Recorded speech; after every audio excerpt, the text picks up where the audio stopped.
Live from parts unknown, you're listening to Simon Miller's Pro Wrestling Podcast, the only wrestling podcast on the planet, we think.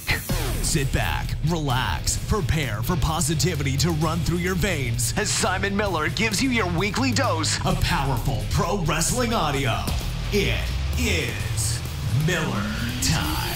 Hello and welcome to the latest episode of Simon Miller's Pro Wrestling Podcast. My name is Simon Miller, and this is a Pro Wrestling Podcast. I just want to thank you for downloading me and thinking, you know what? I want to spend an hour or so in the company of Simon Miller's voice as he talks to me about the week that was professional wrestling. And it's been an interesting week. I mean, it wasn't as good as the week before, but I guess it was never going to be, given that we were coming off Survivor Series. I mean, SmackDown, which is just in the books, that happened 24, or not even that, just under 24 hours ago. I mean, that was pants. Well, it wasn't pants. It was just one of those shows where nothing happened. And you're like, why? Why did we decide not to do anything on this week's SmackDown?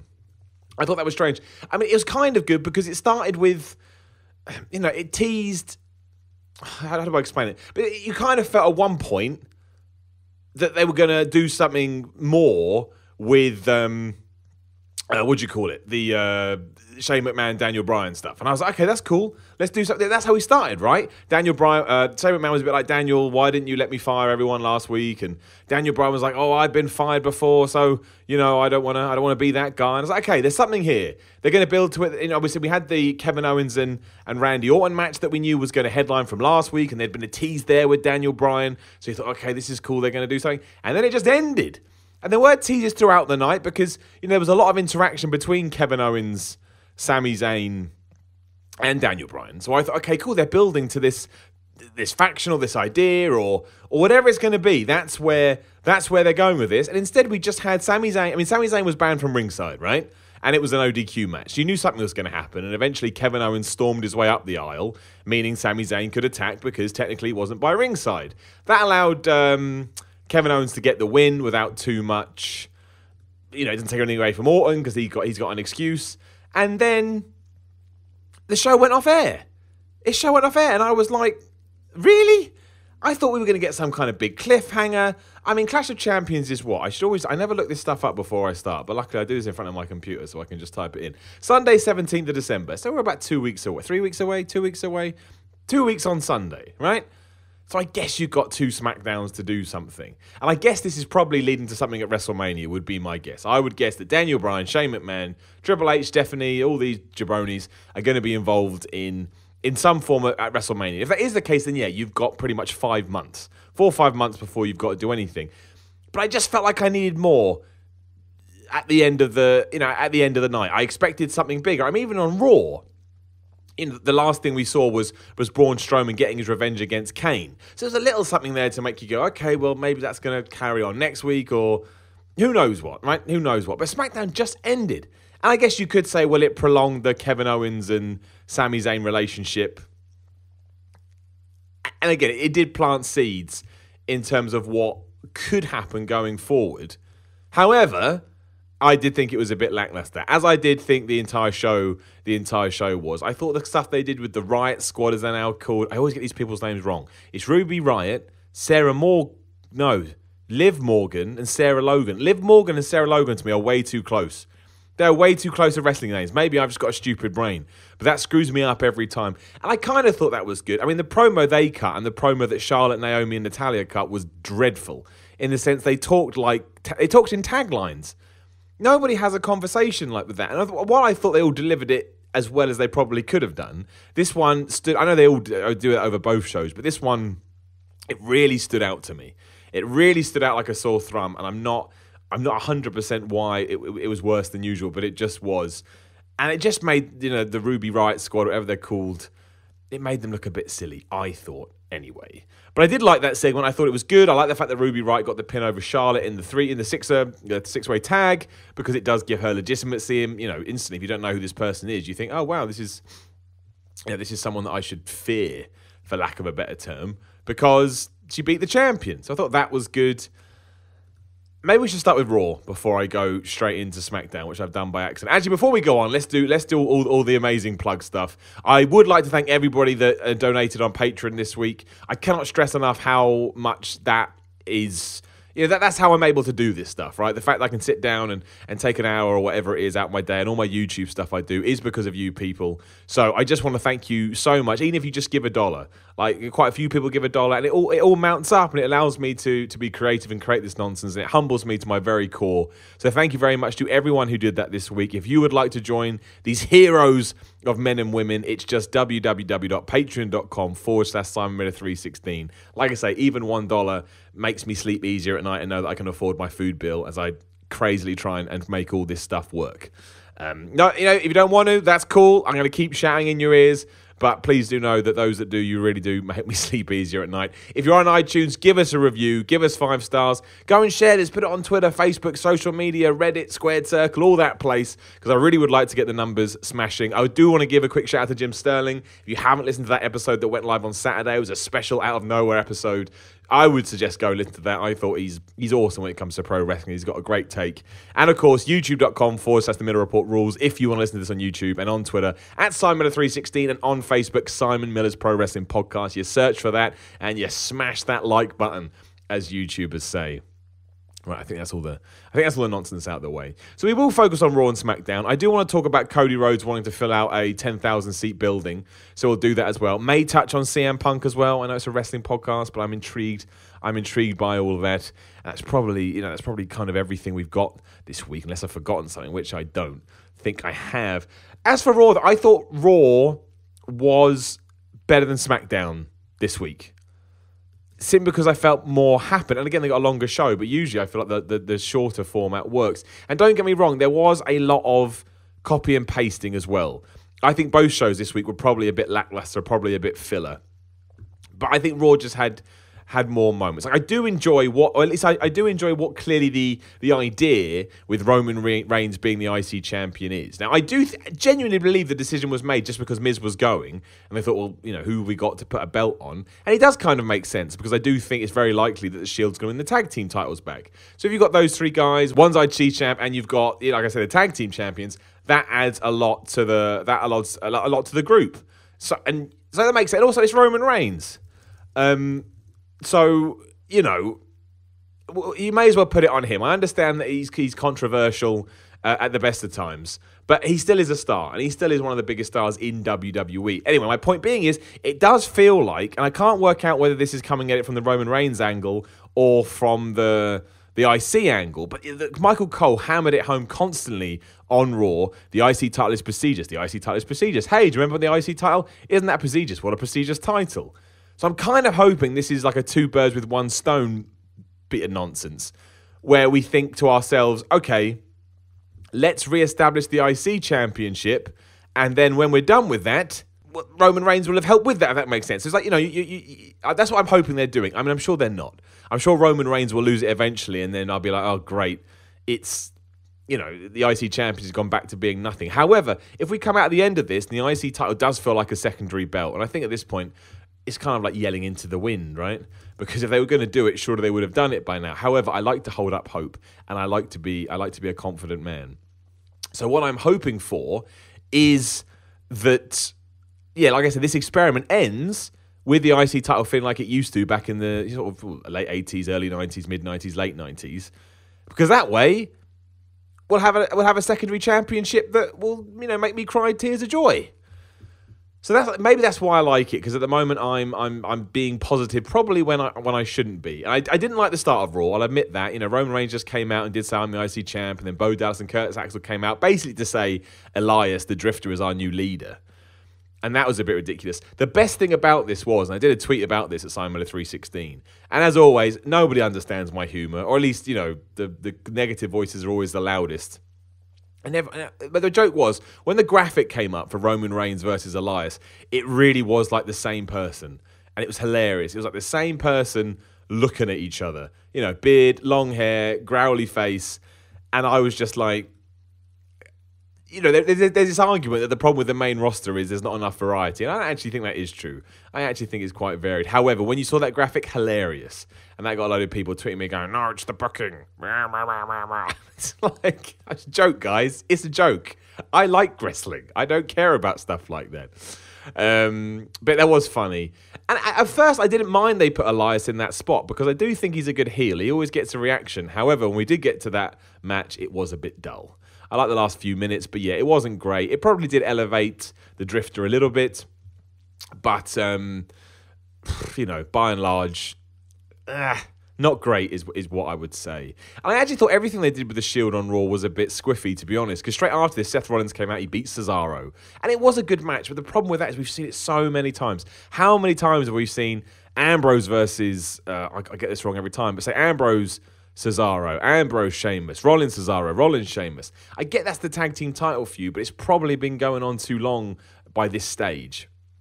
And it's probably time that, you know, that we do shake it up. So I hope whoever wins here takes the titles and goes on a feud in a different direction. I don't want to see it anymore. It's just how I feel. I'm just done with it because, you know, it's too much. But afterwards, they did bring up the fact that Dean Ambrose is on his honeymoon with Renee Young at the moment, which is true. They have got married. He had gone on the honeymoon. But there was just something weird to me when he said he hasn't spoken. And obviously, Roman's off winning the IC title. Don't break them up yet, WWE. That would be ridiculous, and what a waste of a return. So that was my only worry. I'm sure I could be wrong. I did like everything they did with Samoa Joe. If we segue into that, I mean, he beat Titus O'Neil, and I've heard some people say they like this match. I didn't dislike it, but I thought it was a bit nothing, really. It didn't really do much for me. I did enjoy the fact that Samoa Joe beat him so quickly. I mean, Titus got in a lot more offense than I thought he was going to get, but I still wasn't that bothered because Joe won quickly, and he won with a choke. And then later on, tying back into Roman Reigns, once he had defeated the Drifter, Samoa Joe came out and choked him out. Now, obviously going to get a Roman Reigns Samoa Joe match. We know that, well, there've been rumblings that, what's his face? Vince McMahon has wanted to do that for a while. My only worry with that is we don't have a Raw pay-per-view till February. I don't think they're going to hold off to the Raw Rumble. It's clearly not going to be a WrestleMania match. So I hope they just don't do it randomly on a Raw and let Reigns win, because I think Samoa Joe deserves more from that.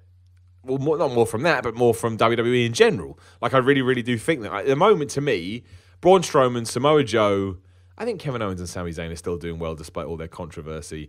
But I think they're my big four guys. I'm sure I'm forgetting somebody, and I'll slap myself later.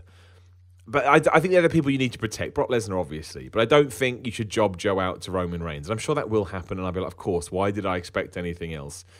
But, you know, that was one of the moments of Raw when I felt like, okay, cool. I want to see what's going to happen next week. You know, that's a cool thing to do. And then we had all the women's stuff on Raw, which was very similar to the SmackDown stuff, which I do find ridiculous. We found out that Paige, Rose, and Deville are going to be called Absolution, which I think is a very strange name, given we had Evolution. I understand the different words, but, you know, as soon as you mix those connotations, you're going to get my brain triggering off. And I thought it was decent, like Paige's explanation that she well, I mean, all the women in WWE do this. They all got rid of the term diva, but hey, it works. And now she wants to come and destroy the women's division. They also had a little stare down with Asuka, which I thought was great, just because Asuka is great. Asuka had a match with Dana Brooke, and she beat her in like 3 seconds. It was just awesome. Putting this armbar so far, it was like an MMA match. Oh, it was wonderful. And I'm intrigued to see what happens here. I mean, if WWE can keep building Asuka like this, I actually just want to see her run roughshod over all of them. That's what I thought when I saw her take it out. I was like, I hope she beats them all up. I thought it was great. So, you know, I mean, the segment with Paige maybe went a bit too long, but I did, at least at the moment, because the rumor is that these girls were all brought up because Vince McMahon thought that the women's division on both brands was stale, hence why 3-3 came up. I know some people are saying, oh, it's because they want to do a women's Royal Rumble. Apparently not, but who knows? But I do think he's made a good call because it has made it more interesting. You know, I want to see what's going to happen with all the, you know, with all the different storylines. You know, especially Raw. You got Sasha Banks, you've got Mickie James, you've got Bayley, and on SmackDown you got 3 women as well. So there's loads of ways you can do, and obviously on SmackDown. Sorry, I may be repeating myself now. You'll have to forgive me. My recording equipment's screwed up, and I don't know where it cut off. So if I'm repeating myself now, you have to forgive me. But you know, I did like the fact Natalya ran away, because she got beaten up by those 3 girls last week. So like, what's she going to do? What's she not going to do? Right. So yeah. So I'm going to have to move on to my next point now because, like I say, my recording equipment macked up, and until I export it, I don't know where I got to. Thanks a lot, world. But anyway, I do like what they're doing with the women. I do feel like it feels more interesting. Yeah. I mean, it's a bit stupid that we have the same story on both brands. That's a bit ridiculous, but It's WWE, right? Whatever. It's injected fresh blood into occasions, and I actually think they may benefit from not being established NXT people, or not overly established, because we've seen what happened to Nakamura, Rude. Hopefully here they feel like they can build them and give them their own personality, and, well, I hope so anyway. So, my apologies if I repeated anything there. Damn Adobe equipment. Rubbish. I may be repeating this now as well, but again, I said, if you want, sometimes people see me wearing the Miller t-shirts in videos and they ask me where they can get them from. It's redbubble.com/people/Simon Miller/shop. That's redbubble.com/people/Simon Miller/shop. You can buy stupid t-shirts with my name on it, including a WWE one. That's not there. Get in touch with me directly. Sorry if I'm repeating myself. Adobe Audition is a pile of wank. I want to talk about Broken Matt Hardy again, because I just did this, but to nobody, just talking to myself. Now, I'm very excited about WWE's version of Broken Matt Hardy, because I think he gets the character, and I think even if they put certain parameters on him, he'll find a way to make it work. I think he's that talented. I think he's underrated, Matt Hardy. I've always thought that since he did version 1. I think he's very entertaining, and just the sheer amount of characters he's come up with over the years says to me that, you know, he knows what he's doing when it comes to wrestling. Now, this all happened on Raw. He got beaten by Bray Wyatt. The commentators were very keen to push, oh, Matt Hardy's on a losing streak. Oh, Matt Hardy. Oh, can you believe Matt Hardy? The problem being is that he did lose to Bray Wyatt. And A, Bray Wyatt doesn't beat anybody, so that's already a problem. But then I started to worry, especially given Matt's tweets after the fact, that maybe they're going to tie all this into Bray Wyatt. And that I do not want. I don't want Bray Wyatt and Matt Hardy to be anywhere near each other. I mean, I don't mind if they have a feud, but what I mean is I don't want the power of Bray Wyatt to be the reason that we get Broken Matt Hardy or whatever WWE would do.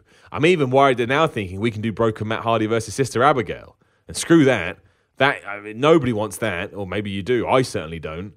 So I'm worried that that's the direction they're going in. But that's me being nitpicky and overthinking.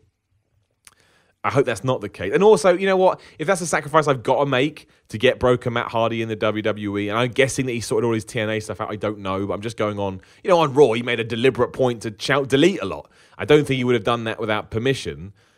I just don't. I think if you tie it too much in with Bray Wyatt, where Bray Wyatt is at the moment, it may not work. I think that's my worry. That's my worry. But we'll have to... We'll have to wait and see. Oh my gosh, my computer's shouting at me. I thought I muted that. Jeez, it's all going wrong. Technology's kicking my ass. But it's still good, right? Especially with Jeff. And Jeff Hardy's out for a while, is the other thing. And this will be Matt Hardy's. If it goes right, this will be Matt Hardy's sort of highlight in the WWE. I just think that Bray may bring that down. Well, it depends what they do with Bray. I can just see them going, oh, ha-ha, Broken Matt Hardy. And oh, Bray Wyatt's dressed up in a shawl, ha-ha. That is just not what I want to see. However, I am excited about it. This is me being pernickety and negative. I like the fact that they did it. Bray Wyatt winning is still weird, but, you know. 205 Live stuff was all right this week. I mean, at least they're building to a number one contender match. Had a Fatal 4-Way this week, Fatal 4-Way next week, and then the winner of that one-on-one match takes on Enzo. It's okay. I mean, 205 Live now just feels like it exists because it exists. It's just there. I still don't think they're allowed to have cruiserweight matches in the way that we all assume they should be allowed to have them. A lot of people like the Rich Swann, Noam Dar, Tozawa, and Daivari match on Raw, and I did too. I thought it was a good match, and I'm glad that Rich Swann won. But I just feel like you don't have to build this like a WWE match. If you want to call it the indie style, fine. But that's what I want to see in WWE, and surely that should be why you have a cruiserweight division. We'll call it indie style, which I think is disparaging, but people know what I'm talking about. If you have that style, the reason you have that style is because you're trying to tap into a market that you can't tap into otherwise. Or at least that's what I thought the point was. You know, that's why I thought they introduced it, because I was like, okay, if we introduce... We'll call it, I hate it. If we introduce that indie style, then all of a sudden we've introduced something that nobody else has. Nobody else has. What am I talking about? That we don't have. That's the whole point of the cruiserweights. People are flocking, you know, the world over to see all these indie shows. And they're loving it, and they're, you know, but we can't get a piece of that. Let's make a cruiserweight division, and then we can, and we don't. And most of the time, the main eventers, or what you want to call them, the main roster guys, are allowed to do more flippy stuff than the cruiserweight guys. And I know they did that in this match. They did the Tower of Doom spot. We had the Phoenix Splash. We had a lot of dives. But I just feel like it built like a stereotypical WWE match. And that is not what I think they should be doing. I think they should be going 100 miles an hour. Because then it's different. That's the problem. It doesn't feel different. It has moments where it's different, but it needs to get there sooner. And that's my problem with 205 Live, really, overall. And this was fine. It was fine. And Rich Swann won. I'm hoping Cedric Alexander's in the match next week, because I think if you take the reins off, no pun intended, and you allowed Swann and Cedric Alexander to go at it, they'd have a great match. I mean, they really would. They're very, very talented. But at least it has storylines and characters and all the other things we expect from WWE. Because there was a time where it was like Superstars. It was like, let's just put some matches on TV. And that really was difficult to watch. It's not difficult to watch anymore. It can just be a bit boring. But I know a lot of people are into it, and that's great. That's fine. We've talked about the Asuka and Dana Brooke stuff, which came next. Let's talk about Jason Jordan and Finn Balor. So the rumour this week, and we should have talked about this to begin with, actually. But the rumour to begin with is that Finn Balor is no longer in the Royal Rumble main event simply because Vince McMahon doesn't think he's over enough. Now, we all know the reason he's not over enough is because Vince McMahon booked him like an idiot. So this is one of these crazy WWE things where you're like, what you do realise... You do realise that this was your fault, but clearly they don't. But, having him job out to Kane in 2 seconds or whatever it was probably didn't help. But anyway, Vince McMahon decides that Finn Balor isn't over enough, therefore Finn Balor is no longer allowed to main event the Royal Rumble. To the point that Brock Lesnar may be on the show but not have a championship match. I mean, that is not great. And we don't know if this is true. This is just what people are saying, but we'll have to wait and see. Anyway, the point here is we got this bizarre trifecta of segments with Jason Jordan / Finn Balor / Kane / Braun Strowman, whatever. Now, the thing with Jason Jordan is he's clearly going heel, right? He's clearly going heel. He's all upset that people are coming at him on Twitter, so he should get off Twitter right now because that's never going to change. He made the point that he feels like he was going to beat Braun Strowman if his knee hadn't have gone out last week. Even Kurt Angle, his fake dad, questioned him. Then he said he wanted to be put in a match with Kane. So he got put in a match with Kane. They have a match, went on for about 2 minutes, and eventually Jason Jordan gets counted out because his knee hurts, and that just leads to Kane walloping on him, right? Absolutely beats him down for ages. So straight away I'm like, right, Jason Jordan, you're a jobber, you're an idiot, clearly going heel because you're whiny. Kane, you're the man. Then Angle comes out and says, right, now we're going to have the real main event, like the real comptroller. If you know what that is a reference to, tweet me just to make me laugh. It'll make me happy. And then Finn Balor gets his ass whooped by Kane again. It was a count out, right? No, it was DQ, sorry, DQ, because Kane hit Balor with a chair. But once again, Balor is made to look like an idiot. And the other strange thing is they did a poll on WWE.com saying, who do you want to see Brock Lesnar face next? And Finn Balor won by like 65%. And I understand the WWE poll doesn't mean anything. It's a very small slice of the WWE audience. But still, it's somewhat of a slice. And if you've got no other challenges, why not just do it? Especially because at Survivor Series, we saw AJ Styles versus Brock Lesnar. It was really good. And AJ Styles and Finn Balor are kind of comparable in many ways. So that's very strange, and this did nothing to help him. He got absolutely mauled here by Kane again. And I understand why they did it, because Kane looks like a monster, and who comes out to stop the monster? That's right, Braun Strowman. And it was cool. And it's also cool because Braun Strowman's over wherever he goes, and it's awesome to hear that kind of reaction. But Braun came out, and he annihilated Kane. He basically was like, right, Kane tried to kill me last week, so my revenge is I'm going to try and kill him. So we've got murder most foul going on in the WWE. He did the whole chair into the throat thing. And then Kane ran to the back like, I'm dying. So then Braun did it again because he wants to kill this man. And that's how it went off air. So, look, it's not. Is it the greatest ending to Raw ever? Of course not. But at least, I mean, I was presuming we're eventually building to a Braun Strowman Kane match. It will be average at best, maybe. Maybe it'll be okay. Braun Strowman will win. He gets more, wonder put on him. I don't know, whatever the word you want to call it. And then onwards we go from there. And it's fine. I don't understand why Finn Balor has to go for a ride again. I don't actually think it matters with Jason Jordan, because if he does go heel, that will kind of reset him to a certain degree, and he may be really good in that role. And it's not really his fault, because he was put in the worst position ever, right? I mean, you've got to be the fake son of Kurt Angle. That's very hard to make work in a world where social media reigns supreme and we're all smart marks and we know everything and we refuse to buy in. I'm not saying there's anything wrong with that. I'm just saying that's the world we live in. Very hard to make those kind of gimmicks work. But I did think it was okay. I don't understand the Finn Balor stuff at all. Never will understand that. It seems ludicrous to me to treat someone badly. It's like, I'm going to punch the wall, oh, my hand hurts, and you're surprised. Well, of course it does. You don't punch the wall. And if Finn Balor's meant to be your Royal Rumble main eventer, don't job him out to Kane in seconds. So it's very strange. Very, very strange all around. And SmackDown was kind of the same. Like I said, we've talked about their big thing. Their big thing is definitely between these four people, McMahon, Bryan, maybe Orton in there, maybe it's 5, Owens and Zayn. I did like what they did. There's still an underlying current of uncertainty there. But again, as we've already touched upon, it didn't go anywhere here. This was kind of a filler, a staller episode. And I wanted to see something. I wanted to see something better. I was a bit disappointed because we saw the New Day versus Chad Gable and Shelton Benjamin, and New Day won, which means they've just been inserted right back into the tag team title feud. And how many times have we seen the Usos and the New Day? And I get it, you can say, yeah, but Simon, now now we've got a third team, so the feud is different.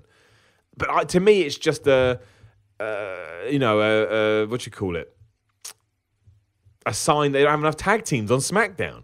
Because if they had enough tag teams on SmackDown, you wouldn't be doing this. So I thought that was a bit weird. But it was a good match. I mean, it really was a good match. New Day especially looked really good. They looked really, I don't know, it played the babyface role so well. I really enjoyed it. And, Gable and Benjamin are good too. And, Big E was funny by ringside. Usos were on commentary. They were good. So these are 3 good teams. But Gable and Benjamin losing here as well, it just kind of felt to me like they were thrown under the bus and we're focusing back on the Usos and the New Day. And I don't necessarily think that's what we want to do. Which kind of ties into my next point, which is also the next point on the show, where the Hype Bros broke up. They lost to the Bludgeon Brothers in 43 seconds or whatever it was. And then Rawley turned on Zack Ryder. He thought about it, then he continued to maul him. So it's kind of a lose-lose there, really, because they were never going to do anything with the Hype Bros WWE. I don't know why. So there's no point crying over spilt milk in the sense that, it's... Even if they had stayed together, they weren't going to be put in the title picture. So this probably is better for them, really, if we're being honest, because hopefully they'll have some kind of feud to Clash of the Champions. Then maybe Mojo gets more of a spotlight shone on him. And he was doing okay when Zack Ryder was out injured. I mean, Zack Ryder would do okay either. They just don't let him do okay. Anyway, it was a good segment. I did like it. And I really like the Bludgeon Brothers. It's so ridiculous and so over the top and so stupid. I can't help but buy in. But it is just so... it's just... Bludgeon Brothers. It's just so dumb. But I tell you what it is. They're 2 intimidating-looking dudes. They're being pushed well, so they look strong. So, that all kind of works. And they win matches. So it doesn't matter the gimmick. And also, it's fun. The gimmick is fun. It's like a gimmick from the late 80s, early 90s. And... I tell you, I can't get enough of it. And like I say, if they were being crap in the ring, you'd be like, yeah, this is rubbish. But the fact that they're doing so well, and where this ends, I guess you could argue this is the tag team, right, that we build to wherever we get to. But I do like it. I really like them. I think it's Luke Harper. I think Luke Harper's so good. He makes me want to smile inside. But we'll have to see. We'll have to see what they do. Hopefully they give the Hype Brothers some time as well. I hope we don't just run that into the ground, because I think you could do something with that too. But we will see. Baron Corbin and Bobby Roode are going to have a feud. We talked about that last week. I don't really care. I don't think Bobby Roode's a good face. I think he's a better heel. What do you want me to say? Again, it's so obvious that Baron Corbin is the focus here. And I don't mind that, but it seems silly to throw Bobby Roode under the bus so soon. We haven't really done anything with him. And I could be wrong, but I can't see him winning the US title. I think they already see him as just a guy, to do whatever with. All they did here was have a little scrap backstage. I'm not excited about it. That's the truth. I don't really want to see them fight. It was all right. But it's the same with the world title program, though. I don't really want to see AJ Styles and Jinder Mahal fight. Here you had AJ taking on the Singh brothers, and Mahal tagged to Styles before the match, but eventually Styles came back. The finish was great. The finish was a Styles clash off the rope of one Singh brother onto the other one. So that was really good. And it did make AJ Styles look good, but AJ Styles doesn't need anybody to look good. He can do whatever he wants. And then afterwards, Jinder Mahal attacked the Singh brothers. And I really hope that they sort that out next week, because you do not want to break those three up. Those three work together, and they certainly don't have much to offer as singles. I don't mean that in a disparaging way, but they're just better as a three, so don't break them up. So I hope they don't do that. But ultimately, they just don't feel, this doesn't feel like a world title program. That's the problem. It doesn't feel like, it doesn't. It doesn't feel like a WWE title program, and that upsets me a lot, because I think Jinder Mahal could be that guy. He's just not working at the moment, yet we keep going back to it. Luckily, AJ Styles is the greatest person in the world, so it's not really that big of a deal. I mean, AJ Styles really is good. Could he be the best in the world? Potentially. We talked about the main event. There was also a Fashion Files segment on there. These kind of, they've fallen into, I don't think they know what they're doing with them anymore. I think there was a purpose to begin with, probably the Bludgeon Brothers, but now they've turned their back on that. So these now kind of exist like an advert would exist. It's just kind of like, well, we'll do it because, you know, people seem to like them, even though we don't really get them, but we'll do them anyway. I do think they're funny, but they just feel directionless and aimless now. And I think the problem with that is they do lose some of their muster. I liked it when they felt important. Not important, but they felt like there was a reason to this. And it's only because I like Tyler Breeze and Fandango. I want them to do more with them. I want to see their matches. I want to see them go out to the tag team championships. Clearly no one else thinks that, though. But yeah, so that was Raw and SmackDown. They were okay. They were decent enough shows. I think Raw was better than SmackDown. I think now we're probably going to have to creep our way to the Raw Rumble. I don't think Clash of Champions is going to do much. Clearly, I think this is the week that WWE goes to India. Let's double check that before I say this and make a fool out of myself. But I think they go to India this week. And so that doesn't, I don't think that Jinder Mahal is going as champion. So I don't think you have to see anything like that. It's December the 8th and 9th. Oh, we got one more SmackDown. I take it back. We got one more SmackDown before the India trip. So you can hold on to your hat there. Maybe that's what we'll be talking about next week. Oh, no. The fear. But we will see. We will see what we'll see. We are going to get to some questions in a minute, and as always, just as I know it sounds, it's just a little perk that I just thought would be nice. But if you are a member of Simon Miller's Patreon, patreon.com/Simon316, you get to ask the questions. Simple as that. I just thought it was a nice little thing to offer out. That's what I thought. So that's what I did. So you can join up there. No, there's no anything you pay, even $1, you can get access to that. Right, Cody Rhodes wants to try and fill a 10,000... Let's start from the beginning, right? So ages ago, somebody tweeted Dave Meltzer, the man, the hero, the legend, and he said, do you think that Ring of Honor could film a 10,000-seater stadium? And Dave Meltzer basically said, not anytime soon, to which Cody Rhodes responded, I will take that bet. So now apparently in 2018, the Young Bucks, Marty Scurll, and Cody Rhodes have been scouting out venues because they're going to try and self-fund a 10,000-seater event. And I think this is damn awesome because they can't lose. Because no matter what they do, they'll put on a big song and dance about it. And even if they don't get to 10,000, I imagine they'll make so much money in merchandise and pull a pretty big crowd. It'll probably be 5,000 plus. Everybody will walk away happy. The fans will love it because that card will be loaded.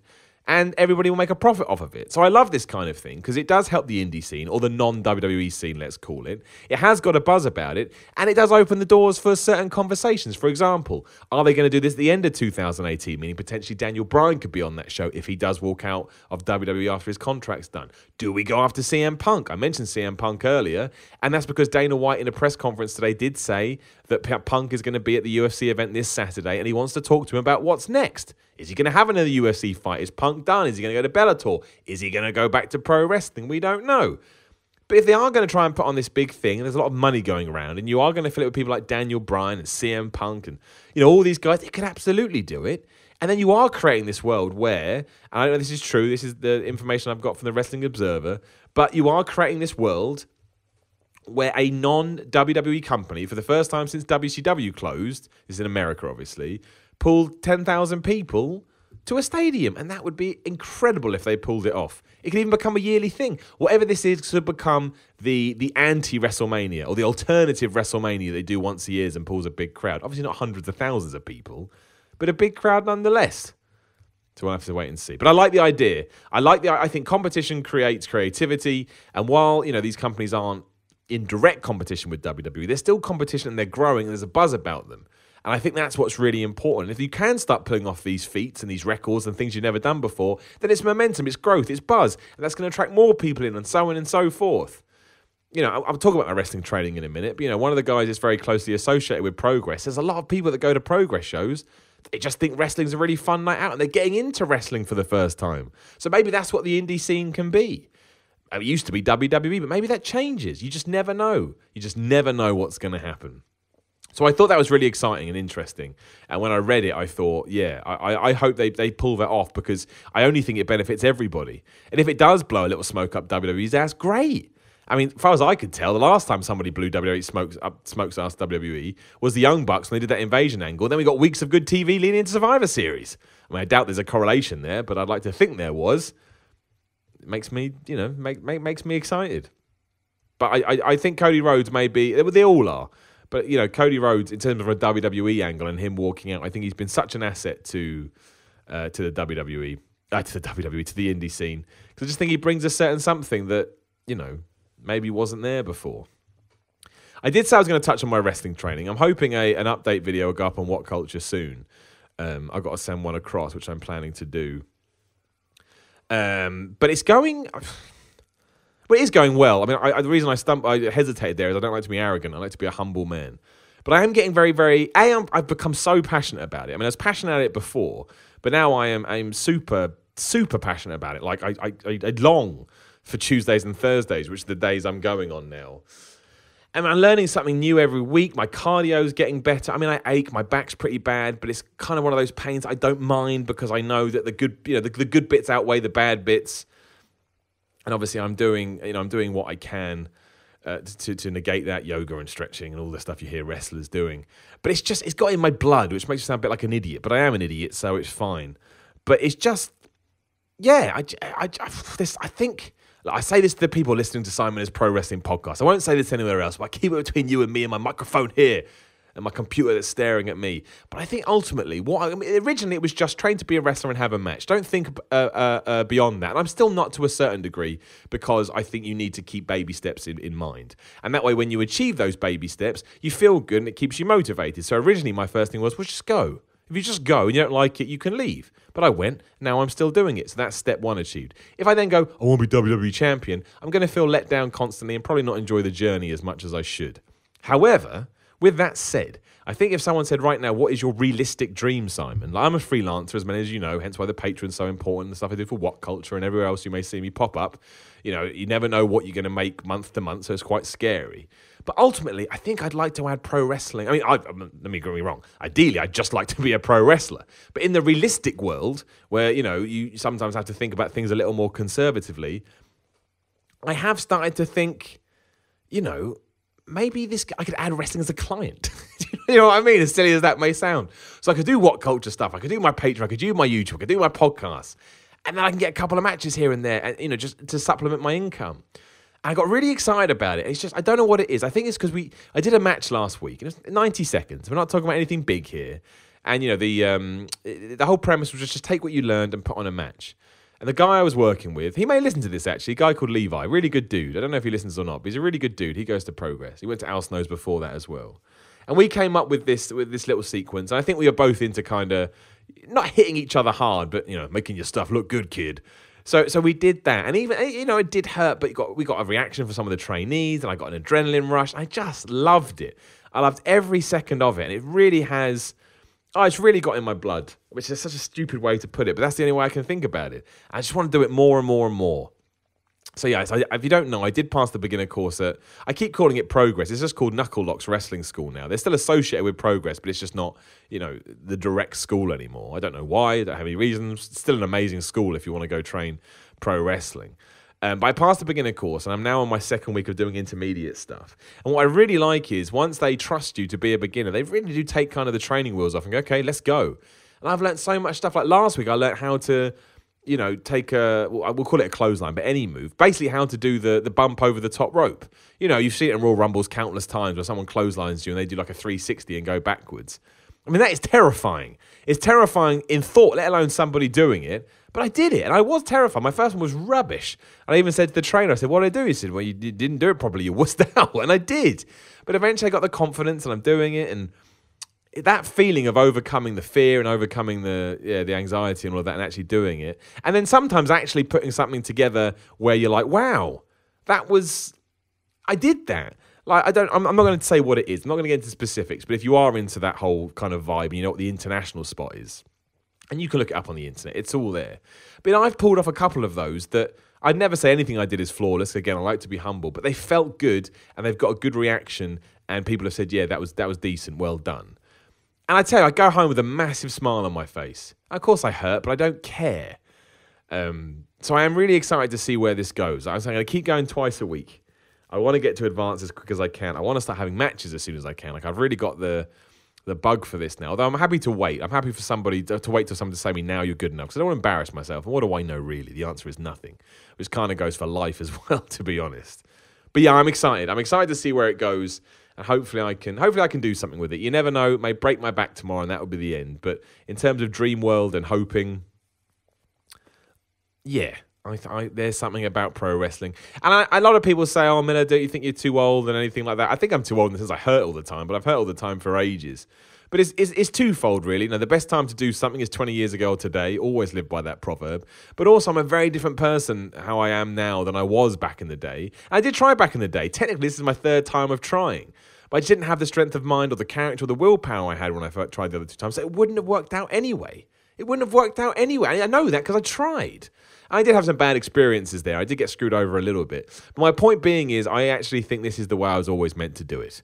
Whether it works out or doesn't work out, this was the way I was meant to do it. Because now I am, more aware of who I am as a person and all that kind of nonsense. I have, you have the confidence, I guess, to go out there and do it. Anyway, I just thought I'd give you guys a quick update because I do appreciate you always tuning in. Like I say, hopefully there'll be an update on What Culture soon.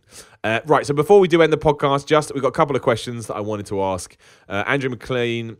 Andrew, I think that's how you pronounce your name, Andrew. He's a good dude. He's been on the podcast before. I'll call you Andrew. Do you think that Roderick Strong should stick around with Paul Ellering and AOP? I actually kind of dig it. I did think it worked out quite well. I think all of NXT, aside from Drew McIntyre's or Drew Galloway's, whatever he goes as now, he has torn his bicep and apparently could be out till June. He said he wants to get back for WrestleMania, but it is looking more like it could be. Well, the diagnosis usually when someone tears a bicep is June. And that is terrible because the guy was all good to go. It wouldn't have surprised me if Andrea Thingamabowalmes, I can never pronounce the name of, was booked to win the title because Drew was coming up. And I think Drew would be a massive asset to either Raw or SmackDown. So that really was a shame. But other than that, I like NXT at the moment. It's because they got all this new talent in, Roderick Strong amongst them. And I think the Authors of Pain have come a long way. I love Adam Cole. I think he's awesome. Sanity are kicking ass. There's just Velveteen Dream and Aleister Black. Don't get me started on them. Absolutely fantastic. So NXT right now does feel like it's going in the right direction. Maybe you could do something with Roderick Strong, the Undisputed Era, and AOP. I don't know. There's ways and means there. But it does feel exciting again. And I really do think that Adam Cole, I just love Adam Cole. I don't know what it is. I just enjoy him. I just think he's great. And I think it helps it's only an hour TV a week, right? I mean, maybe it's not as buzzy or as big as it once was, but if you go back and look at posters from old NXT shows, that's no real big surprise. When you got like Owen, Zayn, Balor, Nakamura, on these Neville on these posters, it comes in, it goes up and it goes down. But I do think it's on the upward swerve at the moment. I'm a big fan of NXT. I think it's really good TV, really well put together. On that note, on NXT, funny we didn't see Steph or Triple H on Raw this week. I thought that was weird. We just forgot about that. Well, not forgot about it, and it probably is best we don't see them each week, but I always find it weird when someone's not on TV, they just vanish. It was like that time Brock was champion for the first time doing his sporadic dates. We didn't even talk about him. So let's talk about them. Why don't we talk about them? So I thought that was weird, but that's just an aside. And also, Andrew Selkirk asked, what do you think needs to be done to repair the damage done at Survivor Series to guys like Nakamura? It's a great question. I stand by the video I did for What Culture a few months ago where I said I don't think WWE are using him right already. Got a lot of flack for that. I think now I've been justified by that. Nakamura wasn't even on SmackDown, I've just realized. I didn't even realize that till this second. Nakamura should be all over that show. He should be the poster boy, but he's not. The thing is, I don't think they see it as damage. I think they see Balor as surplus to requirements, Nakamura as surplus to requirements. To a certain extent, Joe. They clearly like Joe, but he kind of is on that cusp, you could argue, given how they treated him at Survivor Series. And I don't think it's great. I don't. That's what I think. So, I don't think they see it as damage. Because if it was, unless, I mean, yes, they could be building to the AJ Styles Nakamura match at WrestleMania. But to me, as good as that's going to be for one night only, I don't think it's going to be anything. It's not going to do anything for Nakamura going forward. I don't think they have plans for him to do that. And I could be wrong. I don't know. I think it would take Vince McMahon to all decide the Japanese market is the most important market, which could happen given what's going on with New Japan. But I'm not overly confident. But I stand by what I said. I don't think since day one, he came up with a program with Dolph Ziggler. That's not the type of program you bring in someone who you have big plans for, in my opinion. And I can be wrong. I'm a jackass. Andrew also asked, both called Andrew, I just realised. Anyway. Also, what would be your ideal commentary team? If you mean of all time, I'd have Jim Ross, Bobby Heenan, and you've got to have Gorilla Monsoon in there as well. And have Vince McMahon, though. I'm overbooking it here. That's way too many people. But I love Vince McMahon's over-the-top commentary. And he used to go, all that nonsense. 1, 2, now you got it. Bobby Heenan was obviously the greatest colour commentator ever. I love Jim Ross. You know, Jim Ross made me care because I thought he believed. And as always with professional wrestling, if they believe, I believe.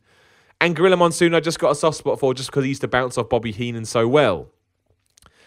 I think really they're the 4 people I grew up with, right? So when I first started watching wrestling, it was Gorilla Monsoon and Bobby Heenan. Then Vince McMahon got in there. I do think Jerry the King Lawler was okay, but used to wind me up too much. Obviously, Jim Ross was the best.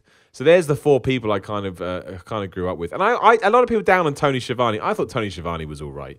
He wasn't the best play-by-play man in the world, but I did like him. And he did make me enjoy WCW.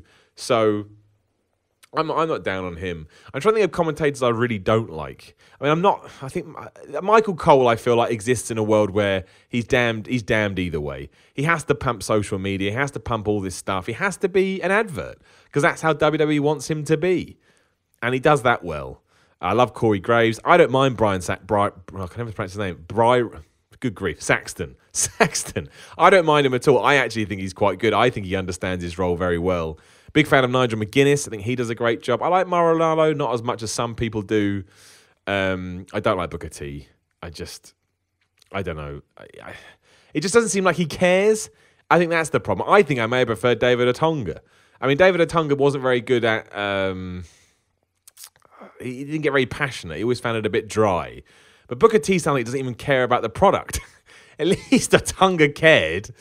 So, yeah, I don't know. I don't understand.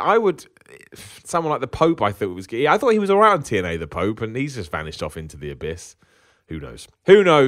Who knows what will happen? But yeah, they'd be my favourite 4 commentators, mostly through nostalgia, I think, than anything else. But I don't mind. I do mind the commentary today. I was going to lie. I do. Sometimes it winds me up. Sometimes the thing they said. I'm glad that JBL isn't on anymore. He was never really my cup of tea. That's all I'll say. Anyway, also, if you have heard the AJ Styles, there's a rumor going around that AJ Styles is going to retire after WrestleMania 34. He's not. He's absolutely not. He tweeted out saying, no, not interested in doing that. Or just say, no, wrong. And I hope he doesn't retire for a long time to come. I imagine he's making good money. Like I say, I think he's the best wrestler in the world. I just think he's awesome. He's just awesome. He makes me want to watch wrestling. And surely that should always be what it is. Anyway, we will bring the episode to a close there. Thank you as always for supporting me in this. Like I say, if you can share this around and we can start smashing into the upper parts of the charts, that would be wonderful. But ultimately, I just appreciate you downloading this. I appreciate you letting me into your podcast life. I listen to a lot of podcasts, so to think that I may be having that same effect on other people is pretty damn humbling. Please do come follow me on Twitter at Simon316. Please like the Facebook group Simon Miller's Pro Wrestling Podcast. You can get enjoyed with the Fantasy League run by Mitch, smashing it as always. Give me a subscribe on youtube.com/The Miller Report Rules. You can also watch or listen to these podcasts on there, whatever you want to call them. What else? Patreon.com/Simon316. That's what keeps all this alive. And like I say, you will get extra podcasts in there as well. I'm going to record another one this week. I'm going to watch some old Raws on the network, I think, and just talk about how awful Raw was during the Attitude Era, even though we think otherwise. I think that's everything. There's probably stuff I've missed, but it doesn't matter. I've shilled far too much. But thank you just thank you. That's all I'm going to say is thank you. Do let me know what you thought Raw of SmackDown. We'll come back next week to actually we'll talk about a lot next week. So I'm going to the Battle Pro show on Friday. Battle Pro is basically the feeder promotion, I guess you could call it, for Knuckle Lock's gym that I'm hoping to fight in one day. So I thought I'd go down. So if you're around at the Battle Pro show, come say hello. But I'll let you know how that goes as well, because it's got a lot of good people on there. A lot of good people. Jimmy Havoc's on there. Mark Haskins is on there. Strangler Davis is on there. Loads of good guys. I think that would be a really, really good show. I think they still have tickets. If you just search Battle Pro on Facebook, yeah, check them out. I think that could be a really, really good show. Most UK shows are, to be honest. Absolutely fantastic. Anyway, thank you very much for listening to me. I do drop this on every Wednesday, and we're keeping it up now. You may have noticed. So far, so good. I'll keep it up as the best I can. You take care of yourself. Have a lovely week.